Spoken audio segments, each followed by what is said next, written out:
হাতের কাজ ওই পাশে মেশিন কিসে চলে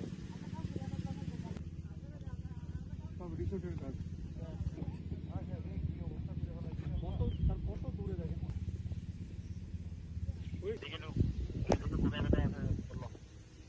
আর যে কইছে কেটে নামা দিত এনে এক আমি ইয়ে কাম লাগবে সব তো চলে হলো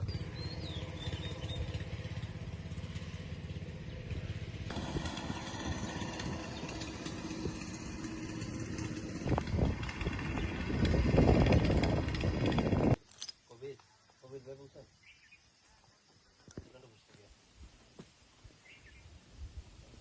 আমি জানি না তো স্যার তারপরে ওই মাথা পাহাড় কাটতেছে এটা করা এক জিনিস আর হচ্ছে পাহাড় কাটা আরেক জিনিস জি স্যার এটার কিন্তু আর তো মোটা কাটা যায় না স্যার